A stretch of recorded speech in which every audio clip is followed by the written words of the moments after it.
A man ties his sick Mustang to a tree and walks away, leaving it for the wolves. This wasn't mercy. It was deliberate cruelty, but the creature refuses to die quietly. What happens next will challenge everything you thought about survival. If this story interested you, don't forget to subscribe to our channel and tell us which city you're watching us from. We continue. I promise that this will be the best story you will hear in your life. The winter sun cast long shadows across the snow-covered mountains of Wyoming as Jake Reynolds stood before his once prized Mustang. The horse's coat, once gleaming chestnut, now hung dull and matted against protruding ribs. Its eyes, sunken and tired, barely acknowledged its owner as Jake secured the rope around the trunk of an ancient pine. Nothing personal. Thunder, Jake muttered, patting the horse's neck with a gloved hand.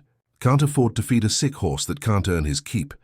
He glanced nervously at the darkening sky, aware of the distant howls echoing through the forest. The wolf pack had been moving closer to his property for weeks now. Jake's ranch was failing. 3 years of drought, followed by the harshest winter in decades, had pushed him to the brink of bankruptcy. When Thunder had fallen ill, the veterinary bills became just one expense too many. His decision made, Jake mounted his truck and drove away without looking back, the distant howls growing louder as twilight descended. Miles away, in a small cabin nestled against the side of Blacktail Mountain, Ethan Hawkins sat by his wood stove, nursing a cup of strong coffee. At 73, his body carried the wear of decades spent working ranches across the West. Retirement hadn't been kind to Ethan. His pension barely covered his needs, and his isolation was broken only by weekly trips into the nearby town of Clearwater for supplies. The cabin walls were adorned with faded photographs, glimpses of a life once filled with family, horses and purpose. Now only his faithful mule Jenny and his border collie Scout kept him company through the long winter nights. He was just about to turn in when Scout's ears perked up, his body tense with alertness. "What is it, boy?" Ethan asked, reaching for his coat and rifle, more from habit than any expectation of danger. Scout whined, pawing at the door. The old man sighed, knowing his dog's instincts were rarely wrong. "It's all right, let's check it out." Outside, the temperature had plummeted, and fresh snow was beginning to fall. Scout led the way, his black and white form ghost-like against the snow as he bounded ahead. Ethan followed slowly, his arthritic knees protesting with each step. His flashlight beam cut through the darkness, revealing nothing unusual until Scout stopped abruptly, barking toward a dense stand of trees. The flashlight beam revealed something that made Ethan's heart tighten, a horse barely standing, tied to a pine tree. As he approached, the animal made no move to shy away, too weak even for fear. Wolves howled nearby, much closer than comfort would allow. "Easy there," Ethan whispered, moving slowly to avoid spooking the horse. Up close he could see it was a Mustang, probably from one of the herds that still roamed parts of Wyoming. Its condition made his jaw clench with anger. Someone had deliberately left this animal to die. The horse's breathing was labored, its body trembling with cold and exhaustion. Even in the dim light, Ethan could see signs of fever and illness. He recognized pneumonia, a death sentence for horses left untreated, especially in this weather. "Who would do this to you?" he murmured, untying the rope with stiff fingers.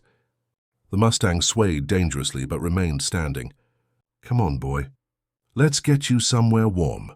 Getting the horse back to his cabin would be a challenge. The animal was too weak to walk far, and Ethan was too old to carry it. With resignation, he knew what needed to be done.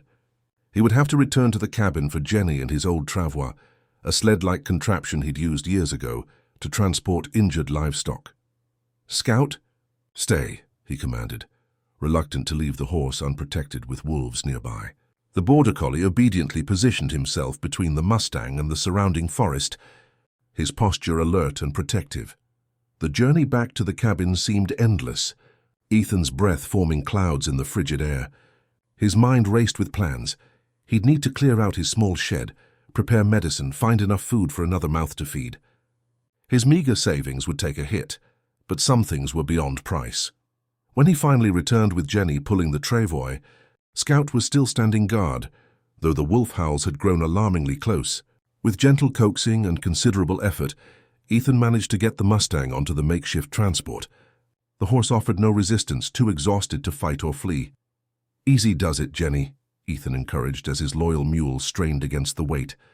The journey back was slow and arduous, the snow falling more heavily now, obscuring their tracks almost as quickly as they made them. By the time they reached the cabin, Ethan's hands were numb despite his gloves, and his back screamed in protest. The shed attached to the side of his cabin would have to serve as the Mustang's hospital. It wasn't ideal, but it was sheltered and could be warmed. Through sheer determination, Ethan managed to get the horse settled on a bed of straw.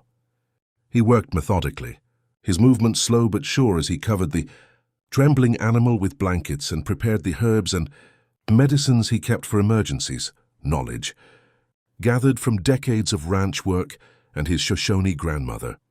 "You're safe now," he told the Mustang, stroking its neck gently. "Those wolves won't get you, and neither will whoever left you out there." As Ethan worked through the night, administering herbal remedies and warm water with honey, he spoke softly to the horse, sharing stories of his past, the great ranches he'd worked, the horses he'd trained, the family he'd lost. Whether the words reached the Mustang's consciousness, he couldn't tell. But the sound of a human voice seemed to bring some comfort. Dawn broke with uncertain light, filtering through the shed's single window. The horse had made it through the night, though its condition remained precarious. Ethan had dozed intermittently in a chair beside it, waking at every change in breathing, every small movement. "We need to give you a name," Ethan said, checking the Mustang's temperature with a gentle hand to its muzzle. "Something that fits what I see in you." The horse's eyes, though dulled by illness, still held a spark that spoke of an unbroken spirit. "That's it, Spirit, that's your name now." In town later that day, Ethan's appearance at the local feed store raised eyebrows. His purchases, extra hay, special supplements, and medicine, prompted questions he wasn't inclined to answer. "Taking in strays again, Ethan?" asked Mabel Johnson, who'd run the store for 30 years and knew everyone's business. "Just stocking up," he replied evasively, counting out precious dollars from his worn wallet. As he loaded his truck, he noticed a flyer on the community bulletin board. A familiar face stared back at him from the paper. Jake Reynolds, standing proudly beside a chestnut Mustang that looked remarkably like Spirit, advertising trail rides at Reynolds Ranch. Ethan tore the flyer down, his hand trembling with more than age. Now he knew who had abandoned that horse to die. The Reynolds family had a reputation in the county. Jake was known for his shortcuts and questionable treatment of livestock when money got tight. On the drive home, Ethan's mind was troubled. If Reynolds discovered he had the horse, there could be trouble. But something deeper nagged at him, a memory from long ago of another Reynolds, Jake's father, and a debt unpaid. As he pulled up to his cabin, Scout raced out to greet him, barking excitedly. Something in the dog's manner sent Ethan hurrying to the shed. Inside, Spirit was standing, shakily but standing nonetheless, his head raised in greeting. "Well, look at you," Ethan said, a smile breaking across his weathered face. "You're a fighter, aren't you?" Spirit nickered softly, and in that moment a bond was formed that would change both their lives forever. Neither could know what challenges lay ahead, but for now, in the warmth of the small shed, there was only the miracle of survival and the beginning of trust. Outside, the snow continued to fall, covering the tracks that led from the forest to Ethan's cabin, while miles away, Jake Reynolds counted his money and tried to forget about the horse he had left behind. Days melted into weeks as Ethan nursed Spirit back to health. February in Wyoming showed no mercy, with temperatures plummeting to record lows and snowdrifts piling against the cabin walls. Inside the shed, however, a steady warmth prevailed, fueled by Ethan's diligence and the old wood stove he'd dragged in from storage. Each morning began the same way. Ethan would wake before dawn, his joints stiff from sleeping in the chair beside Spirit, and check the Mustang's breathing.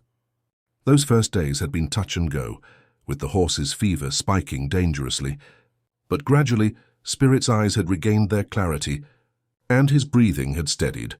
"Morning, fighter," Ethan would say, running his hand along Spirit's neck. "Another day you weren't supposed to have." By the third week, Spirit was strong enough to stand for longer periods, eagerly accepting the special mash Ethan prepared, a mixture of bran, apples, and the herbal remedies his grandmother had taught him to use. The cost of keeping the horse fed and medicated strained Ethan's limited budget, but each small improvement justified the sacrifice. On a particularly bitter morning, as Ethan entered the shed with a steaming bucket of warm water, he found Spirit standing alert, ears pricked forward in interest rather than the listlessness of illness. "Well now," Ethan said, setting down the bucket, "look who's decided to join the land of the living." Spirit's response was to stretch his neck toward Ethan, nostrils flaring to catch his scent. For the first time, the horse took a tentative step forward, seeking contact rather than merely tolerating it. Ethan stood still, allowing Spirit to make the choice. The Mustang's breath was warm against his cheek, as the horse investigated him with newfound curiosity. When Spirit gently nudged Ethan's shoulder, the old man felt something loosen in his chest, a knot of solitude he'd carried so long he'd forgotten it was there. "That's right," he whispered. "We're in this together now." That afternoon, Ethan opened an old trunk he kept under his bed, pulling out a small wooden box inlaid with turquoise stones. Inside lay a tarnished silver concho, a relic from his days as a young ranch hand working for Spirit's former owner, William Reynolds, Jake's father. The memory surfaced with surprising clarity, William Reynolds standing in the doorway of the bunkhouse, offering Ethan his first job as a wrangler, treating him with respect, when others saw only a half-Shoshone kid with more skill than schooling. For 10 years, Ethan had worked the Reynolds ranch, training horses that others couldn't handle, until the day everything changed. Ethan closed the box with a snap, pushing away the memories. The past was the past. What mattered now was the Mustang in his care, and the promise he'd made to himself when he'd found Spirit in the snow. No creature deserved to be discarded when its usefulness seemed at an end. As February gave way to March, Spirit's recovery accelerated. His coat began to regain its shine, muscles rebuilding under Ethan's careful exercise regimen. They started with short walks around the cabin, Spirit initially unsteady, but gaining confidence with each passing day. Scout would accompany them, circling protectively, while Jenny watched from her small paddock with what Ethan swore was disapproval at the newcomer. On one such walk, as they ventured farther from the cabin than before, a truck appeared on the narrow road leading to Ethan's property. Instinctively, Ethan guided Spirit behind the woodshed out of sight. Scout growled low in his throat. The truck stopped at the cabin's front, and a young woman stepped out, mid-20s, with dark hair pulled back in a practical ponytail, dressed in jeans and a heavy work jacket. She approached the cabin cautiously, calling out, "Hello? Mr. Hawkins, are you home?" Ethan hesitated, then stepped forward, keeping himself between the visitor and Spirit's hiding place. "Can I help you?" The woman looked relieved. "Mr. Hawkins, I'm Sarah Reynolds, Jake Reynolds' daughter." Ethan's expression remained neutral, though his heart rate quickened. "What brings you all the way out here, Miss Reynolds?" Sarah twisted her hands together, clearly uncomfortable. "I'm looking for a horse, a chestnut Mustang." She paused, then added, "My father's horse." "Your father has a lot of horses at that fancy ranch of his," Ethan replied evenly. "Why would one be here?" "Because I know what he did," Sarah said, her voice dropping. "I know he left Thunder to—" She couldn't finish the sentence. "I argued with him about it, but by the time I went back to find the horse, it was gone. There were tracks, though, and people in town mentioned seeing you buying horse medicine." Ethan regarded her carefully, weighing her words against the sincerity in her eyes. Before he could respond, Spirit chose that moment to step into view, his curiosity overcoming caution. Sarah's gasp was audible. "Thunder!" she exclaimed, then corrected herself. "I mean, what are you calling him?" "Spirit," Ethan said simply. "And he's not going back to someone who tied him to a tree and left him for the wolves." Sarah's eyes filled with tears. "I would never take him back there. That's not why I came." She took a deep breath. "I came to make sure he was safe, and to thank whoever saved him." A tense silence followed, broken only by Spirit's soft nickering as he cautiously approached Sarah. She remained still, allowing the horse to remember her scent. After a moment, Spirit bumped her shoulder gently with his muzzle. "He remembers me," she whispered. "I used to sneak him treats when Dad wasn't looking." Something in her manner, the gentle way she touched Spirit's neck, the genuine relief in her eyes, convinced Ethan she was telling the truth. "You'd better come inside," he said finally. It's cold out here, and this seems like a conversation that needs having. Over coffee at Ethan's kitchen table, Sarah explained her situation. She'd returned to the Reynolds Ranch 6 months ago after finishing veterinary school, hoping to modernize the operation and improve animal care practices. Her father, struggling financially and set in his ways, had resisted her suggestions. When Thunder got sick, I wanted to treat him, but Dad said we couldn't afford it, she explained, her hands wrapped around the mug for warmth. I didn't know he planned to... Her voice trailed off. By the time I found out, it was too late. Ethan listened silently, noting the similarities between Sarah and her grandfather, the same determined set to her jaw, the same compassion in her eyes. William Reynolds had been a fair man, who treated his animals and workers with respect. Clearly those qualities had skipped a generation, only to resurface in Sarah. "Does your father know you're here?" he asked finally. Sarah shook her head. "No, and I'd like to keep it that way. The ranch is failing, Mr. Hawkins. Dad's made some bad decisions, taken on too much debt. She hesitated. "He's not the same man I grew up with." If he knew Thunder had survived, he'd only see dollar signs. Outside, they could see Spirit through the window, exploring the small paddock where Jenny kept a suspicious distance. The Mustang moved with increasing strength, his head held higher than the day Ethan had found him. "I can help," Sarah offered suddenly. "With his care, I mean. I'm a veterinarian, and I could bring supplies, things you might need that wouldn't be noticed missing from the ranch." Ethan considered her offer. Having a veterinarian's expertise would certainly benefit Spirit, and Sarah's knowledge of her father's movements could help them avoid unwanted attention. Still, trusting a Reynolds went against every instinct he'd developed since his abrupt departure from their ranch 30 years ago.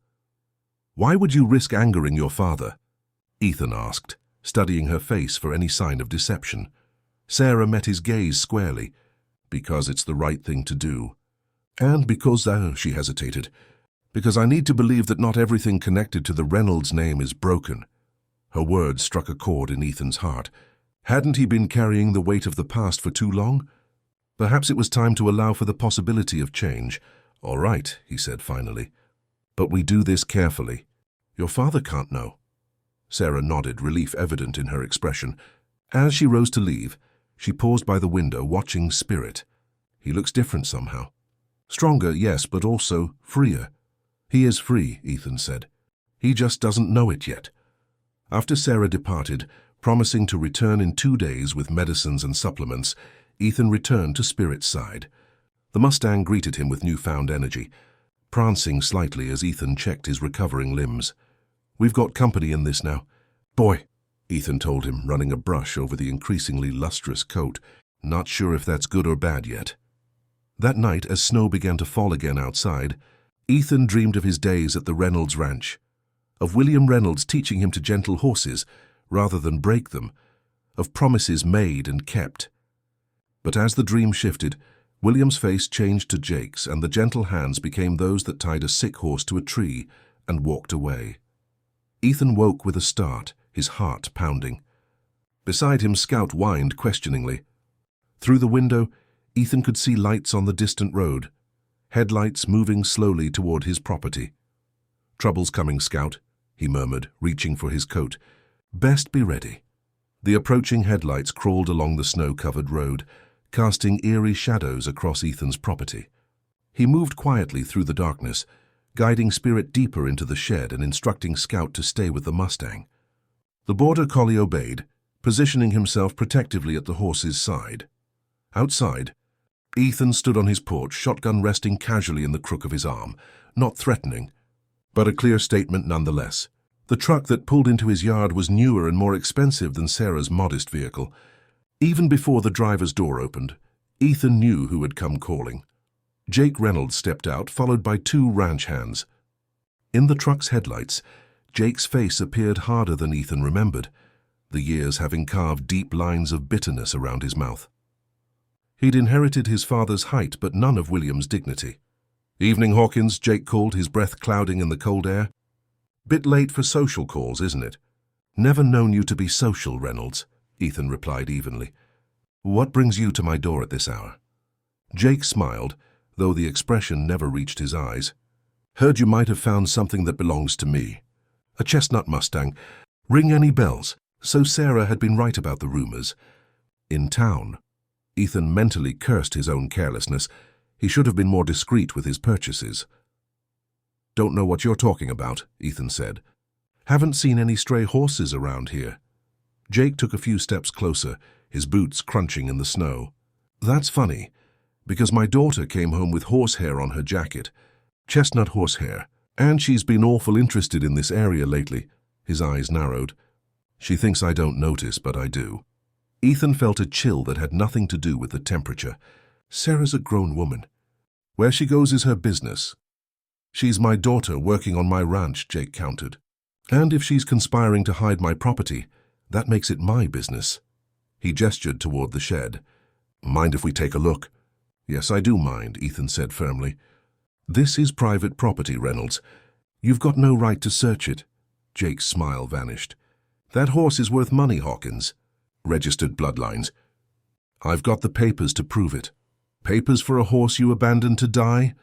The words escaped before Ethan could stop them, and he saw the flicker of surprise cross Jake's face. So you do have him, Jake said softly. I knew it. He turned to the men with him. Check the shed. As the ranch hands started forward, Ethan raised his shotgun slightly. Take one more step and you'll regret it.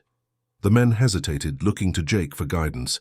For a moment, tension crackled in the cold air like static electricity before a lightning strike. You're making a mistake, old man, Jake said. That horse is my property legally. You're harboring stolen goods. Can't steal what's been thrown away, Ethan replied. And we both know that's what you did. Tied him to a tree and left him for the wolves when he got sick. What kind of man does that? Something dangerous flashed in Jake's eyes. The kind who has bills to pay and a ranch to save. That horse was eating money I don't have. He took another step forward. I made a business decision. You made a coward's choice, Ethan countered, his voice steady despite the anger burning in his chest. Your father would be ashamed. The mention of William Reynolds hit Jake like a physical blow. His face contorted with rage. Don't you dare speak about my father. You worked for him, that's all. You didn't know him like I did. But Ethan had known William Reynolds perhaps better than his own son had. He remembered the day William had taken him aside and confided his concerns about young Jake's treatment of the horses.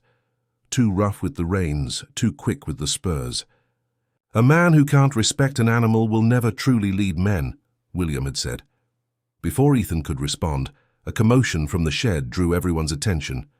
The door had burst open and Spirit charged out, Scout barking frantically at his heels.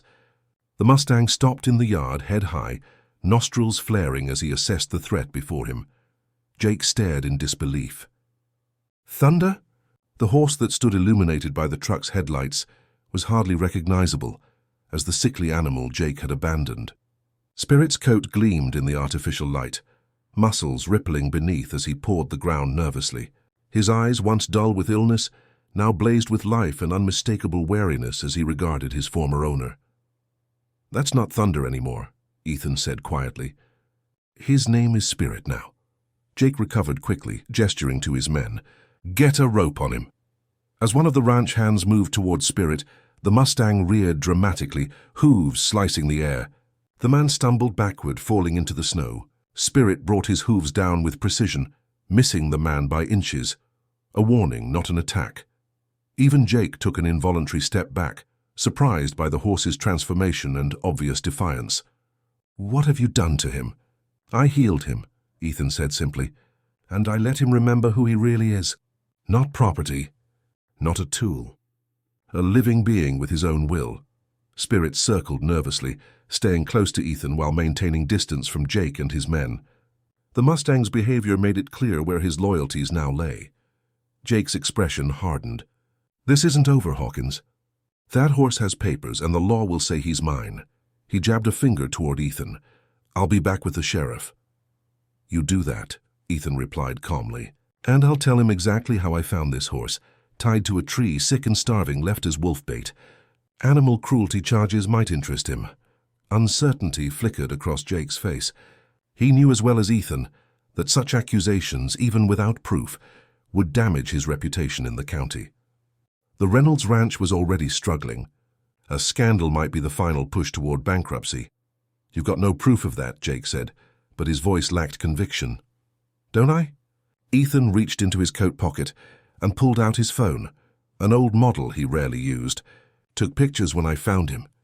Documentation of his condition. Your rope was still around his neck. Jake, the one with the Reynolds Ranch brand burned into the leather.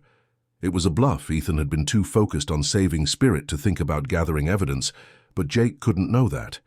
The younger man's uncertainty was visible now, calculation replacing anger in his eyes. After a tense moment, Jake signaled to his men. Let's go. This isn't worth my time tonight. As he turned back to his truck, he added, But don't think this is finished, Hawkins. That horse is still mine on paper. Only when the truck's taillights had disappeared down the road did Ethan lower his shotgun. Spirit approached cautiously, nudging Ethan's shoulder as if seeking reassurance. You did good, boy, Ethan murmured, running his hand along the horse's neck. Showed him exactly who you are now. Back in the warmth of the cabin, Ethan's hands trembled slightly as he poured himself a small measure of whiskey. The confrontation had stirred up memories he'd long suppressed, the real reason he'd left the Reynolds Ranch 3 decades ago. After William's health had begun to fail and Jake had started taking control. The phone rang, startling him from his thoughts. Few people had his number, and fewer still would call this late. Mr. Hawkins? Sarah's voice was tense with worry. I just wanted to warn you. My father knows about Spirit. He overheard me talking to Dr. Martinez about medication, and he was already here, Ethan interrupted gently. Just left, in fact. Sarah's sharp intake of breath was audible. I'm so sorry. This is my fault. I should have been more careful.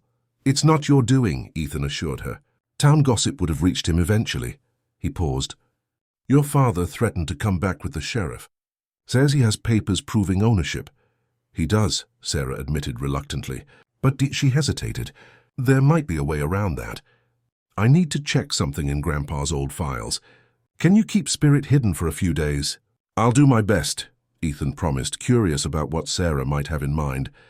But your father seemed determined. He is, Sarah agreed. The ranch is in worse shape than I thought. He's behind on loan payments, and the bank is threatening foreclosure. A registered Mustang with Thunder's bloodlines could fetch enough to keep them at bay for a while. After the call ended, Ethan checked on Spirit one last time. The Mustang had settled back in the shed, seemingly unaffected by the earlier confrontation. Scout lay beside him, alert despite the late hour. We've got more trouble coming, Ethan told the animals softly. Best be prepared. The following days passed in a state of heightened vigilance. Ethan kept Spirit in the shed during daylight hours, exercising him only at dusk, when they were less likely to be observed. Sarah visited twice, bringing medicines and news from town. Jake had indeed spoken to the sheriff, but had been told that without clear evidence of theft, there was little law enforcement could do immediately. He's planning something, Sarah warned during her second visit. I don't know what, but he's been making calls, having private conversations with some rough-looking men I don't recognize. Ethan nodded grimly. Jake Reynolds had always been the type to seek alternative solutions when legitimate channels failed him. William had bailed his son out of trouble more than once in the old days. On the 5th night after Jake's visit, Ethan was awakened by Scout's urgent barking. Outside, the security lights he'd installed illuminated 3 figures approaching the shed where Spirit was kept. They moved with purpose, carrying what appeared to be tranquilizer rifles, the kind used for capturing wild horses. Not tonight, Ethan muttered, reaching for his shotgun. Not ever. As he stepped onto his porch, pump-action shotgun in hand, Ethan chambered around loudly enough for the intruders to hear. The distinctive sound carried clearly in the night air, causing the men to freeze. Private property, Ethan called out. I suggest you leave the way you came. For a tense moment, nobody moved. Then, from the darkness beyond the security lights, Jake Reynolds' voice responded, This doesn't have to get ugly, Hawkins. We're just taking what's legally mine. Ethan's grip tightened on his shotgun as Jake stepped into the light, flanked by the 2 men with tranquilizer rifles. A tense silence hung in the air, broken only by the soft nickering of Spirit from inside the shed and Scout's continuous low growl. You're trespassing, Reynolds, Ethan said evenly. The sheriff might be interested to hear about that. Jake's laugh was cold. The sheriff's got better things to do than worry about a property dispute between neighbors. Besides, by the time he gets here, we'll be gone, and so will Thunder. His name is Spirit, Ethan corrected, not moving from his position on the porch. And he's not going anywhere. One of Jake's men shifted nervously, the tranquilizer rifle in his hands reflecting the security lights. Boss, maybe we should— Shut up, Jake snapped. We came here to do a job. He turned back to Ethan, his expression hardening. That horse is worth $15,000, Hawkins. I need that money. Should have thought of that before you left him to die, Ethan replied. Some things can't be undone, Jake. Jake took a step forward, anger flashing in his eyes. You don't understand. The bank's going to take everything. The ranch my father built, my family's legacy, all of it gone unless I can make this payment. For a moment, Ethan almost felt sympathy for the man. William Reynolds had built that ranch from nothing, pouring his life into the land and the horses he raised there. The thought of it falling into bank ownership would have broken the old man's heart. But then Ethan remembered the Mustang he'd found tied to a tree, abandoned to a cruel fate, and his resolve hardened. You lost the right to talk about legacy when you betrayed everything your father stood for, Ethan said quietly. William Reynolds would never have left an animal to suffer, no matter the cost. Jake's face contorted with rage. Don't you dare lecture me about my father. You know nothing about what I've been through, old man. Before the situation could escalate further, the sound of an approaching vehicle drew everyone's attention. Headlights cut through the darkness as a truck pulled into the yard and stopped. The driver's door opened, and Sarah Reynolds stepped out, followed by a man in a sheriff's uniform. Dad, she called, her voice strained but determined. What are you doing? Jake's expression shifted from anger to disbelief, then to betrayal as he took in the scene. Sarah, you brought the sheriff. Against your own father. Sheriff Tom Martinez approached slowly, taking in the tableau with experienced eyes. The men with tranquilizer rifles, Jake's aggressive stance, Ethan's defensive position. His hand rested casually on his service weapon, though he hadn't drawn it. Evening, folks, he said calmly. Seems we have a situation here. Jake recovered quickly. Just retrieving stolen property, Sheriff. That Mustang in the shed belongs to Reynolds Ranch. I have the registration papers to prove it. That's partially true, Sarah interjected, stepping forward with a folder in her hand. But I found something in Grandpa's files that changes things. She turned to the sheriff. Thunder, the horse in question, was registered to Reynolds Ranch, but Grandpa made special provisions before he passed away. She opened the folder and handed several documents to Sheriff Martinez. This is Grandpa's will. He specifically left his personal horses to Ethan Hawkins in gratitude for 15 years of service. Thunder's dam was one of those horses. Ethan stared at Sarah in surprise. This was the first he'd heard of any such provision. William had indeed left him a small bequest, the silver concho he kept in his wooden box, but nothing about horses. Jake snatched the papers from the sheriff's hands. This is nonsense. I've never seen these documents before. That's because they were in Grandpa's private safe, Sarah explained. The one you never bothered to open because you were too busy selling off his best stock after he passed. Her voice trembled slightly. I found the combination in his journal last night. Sheriff Martinez reclaimed the papers, studying them carefully. These appear legitimate, Jake. William's signature notarized properly. He looked up. According to this, the offspring of these specific mares legally belong to Mr. Hawkins, regardless of who bred them or where they were born. Jake's face paled. That's impossible. Dad would never— He did, Sarah said softly, because he knew what would happen to the ranch and the horses after he was gone. He saw what you were becoming, Dad. The truth of her words seemed to strike Jake like a physical blow. For a moment, his confident facade cracked, revealing the wounded son beneath. Then his expression hardened again. This is a trick, he insisted. She forged these documents. We can have them authenticated, Sheriff Martinez offered. But for now, I'm not going to allow anyone to remove that horse from these premises. Not until this is settled legally. He turned to Jake's hired men. I suggest you gentlemen put those tranquilizer rifles back in your vehicle. The standoff might have ended there, if not for the sudden commotion from the shed. The door burst open, and Spirit charged out, perhaps spooked by the tension and unfamiliar voices. The Mustang reared dramatically. hooves pawing the air before bolting toward the open gate of Ethan's property. "Spirit!" Ethan called, momentarily forgetting the confrontation as he watched the horse gallop toward freedom. Jake saw his opportunity. "Get him!" he shouted to his men. Before he reaches the forest, what happened next seemed to unfold in slow motion. One of Jake's men raised his tranquilizer rifle, taking aim at the fleeing Mustang. Without thinking, Sarah lunged forward, knocking the rifle upward just as it fired. The dart sailed harmlessly into the night sky. The distraction gave Spirit the time he needed. With a final burst of speed that showcased his remarkable recovery, the Mustang disappeared into the tree line, his chestnut coat blending with the shadows. "Now look what you've done," Jake shouted at his daughter. "He's gone." Sheriff Martinez stepped between them. "That's enough, Jake. Take your men and go home. We'll sort this out in the morning, through proper legal channels." For a moment it seemed Jake might refuse. Then, with a last bitter glance at Sarah and Ethan, he signaled to his men. "This isn't over," he muttered as he stalked to his truck. After Jake and his men had departed, Sheriff Martinez turned to Ethan. "Those documents look genuine to me, but I'd still like to have them verified officially. Can you manage without the horse for a few days while we sort this out?"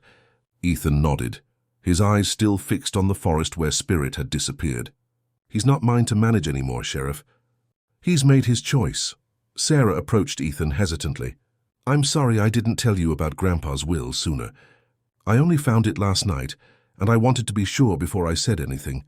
"No need to apologize," Ethan assured her. "William and we had an understanding. He knew what was important." He paused. "But I'm afraid Spirit is gone now. Wild horses don't usually return once they've tasted freedom." The sheriff departed after taking statements from both Ethan and Sarah.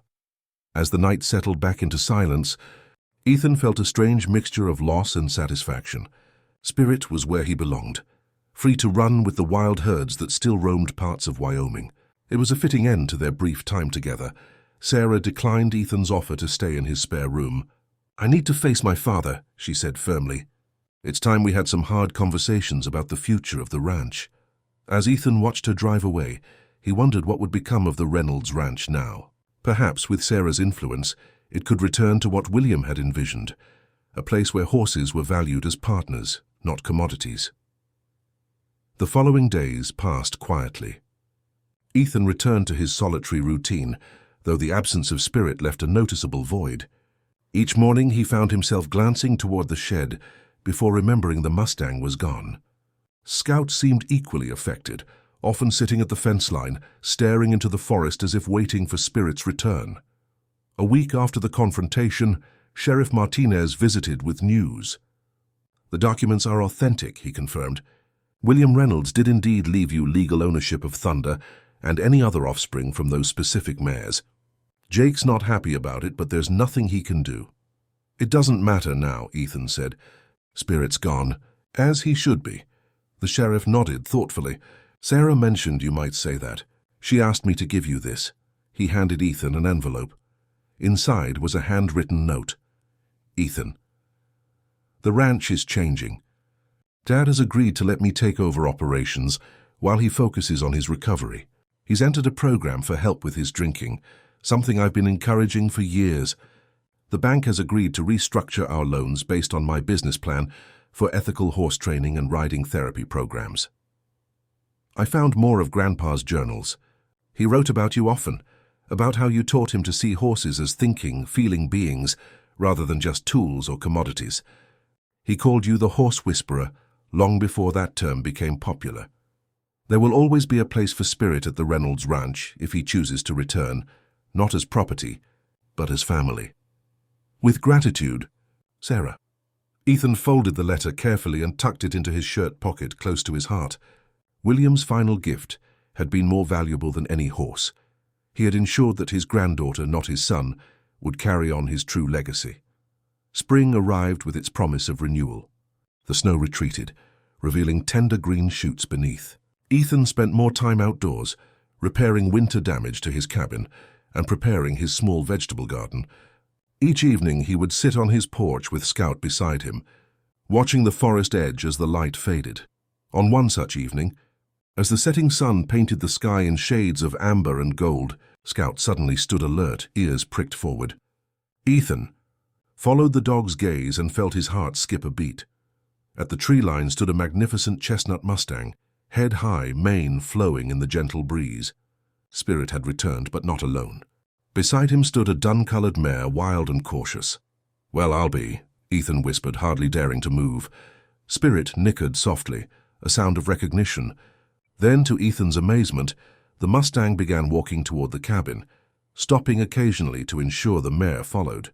They approached the fence line together, keeping a respectful distance but clearly intentional in their visit. Ethan slowly rose and walked to the edge of his property. "Hello, old friend," he said softly. "I see you've found yourself some company." Spirit stretched his neck over the fence, nostrils flaring as he took in Ethan's scent. The mare hung back, watchful but not panicked. For several minutes they remained this way, the man and the Mustang reconnecting while maintaining the new boundaries between them. Then, with a final soft nicker, Spirit turned and trotted back toward the forest, the mare following close behind. At the tree line, the Mustang paused, looking back at Ethan one last time before disappearing among the shadows. Ethan smiled, understanding the message in that backward glance.